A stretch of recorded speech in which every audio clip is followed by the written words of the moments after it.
Hello again. Welcome back. Or if this is your first time, welcome aboard. First of all, I want to thank all of you for the response to my last video. It's really nice hearing your feedback and contributions, as that was a major part in why I began this project. Hopefully you guys enjoy what is in store for this installment, where I explain my concepts relating to the subterranean, blood-breathing, vampiric abominations known as the Nox Sanguis. I want to tackle this video slightly differently and present the ideas as less of a god's eye view outline of the Nox Sanguis and more of an anthropological or fable-like format. Let me know if you like this, or if you would prefer I go into the specifics of their attributes, magic, etc.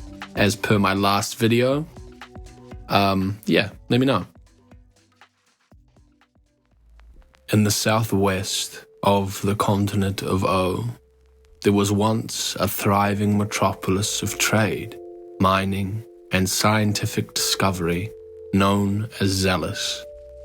For a time, Zealous was unrivaled in its grandeur, influence, and prosperity. The fact that directly beneath its walls, the largest naturally occurring deposit of the rare and immensely powerful heavy metal known as Inidian could be found, allowed for many centuries of exponential economic and scientific expansion. Inidian is one of the most versatile and peculiar magical elements within O. It has a long list of desirable magical attributes, such as its energy generation, ability to extend lives, its alchemical applications, and its ability to artificially boost a magical user's power.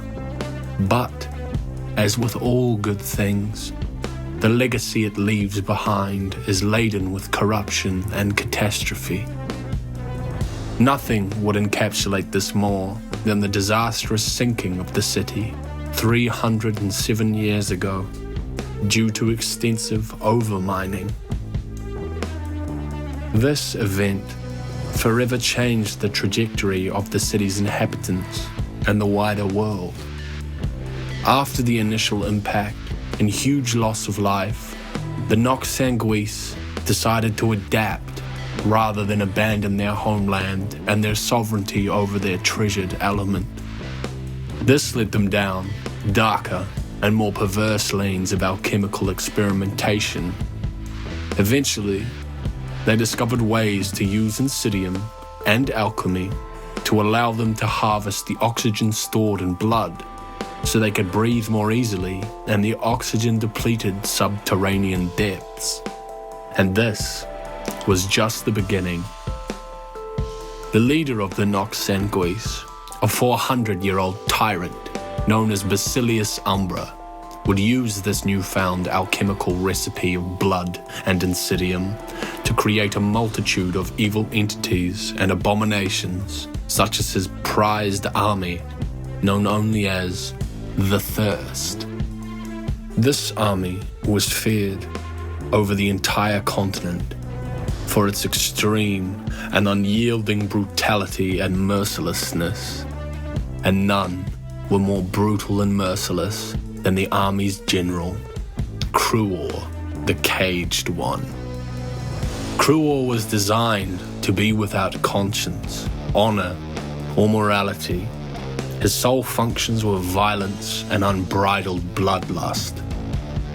It was only latterly that the Nox Sanguis discovered that their experiments with Inidian had actually altered his physiology to the point where he became a separate subspecies, the Diabolus Sanguis. But Lord Basilius, Prince of Whiskers, Emperor of Dread, had once again overextended, for Kruor became too difficult to control, and so ravenous that he would no longer distinguish friend from foe in the height of his hunger. Thus, in a last-ditch attempt to contain him, Basilius ordered Kruor's mouth to be stitched closed and his body imprisoned until his extended life would eventually end. Hence his epithet, the Caged One, Since these events, the Nox Sanguis have continued their depraved magical experiments in the safety of their subterranean fortress. They grow ever more powerful and ever more disturbed with each passing hour. Yeah, so that's a short little snippet of lore relating to the Knöx Sanguis. If you'd like me to break down their specific abilities, hierarchies, strengths and weaknesses, all that jazz, then let me know, as I'd be more than happy to share. I also hope you've enjoyed the new format and the super quick 25-minute speed painting for one of the blood breathers. If you want to see more of my process, I'd be happy to record some full drawings. The Knöx Sanguis were actually one of the oldest world building ideas that I had. Even before this whole Song of O project, I was writing out concepts relating to night bloods on my phone notes app whenever I was riding in a bus or had a few moments at work. I guess you can say they kind of kickstarted my world building shit. I had this whole lore built around them having these antagonists called lifelights that were actually like really corrupt, and the Nightbloods were the good guys. But yeah, I've always really been fascinated with the mythology of vampires. I think fucking who isn't? Vampires are just dope. But I wanted to take some of the tropes that have just been done to death now in the however many centuries of their world building development and invert them or subvert them by, like making them blood breathers. I thought was something that I hadn't seen before. And I can just picture other beings or races in the world dysphomistically abusing them as blood breathing abominations. And anyhow.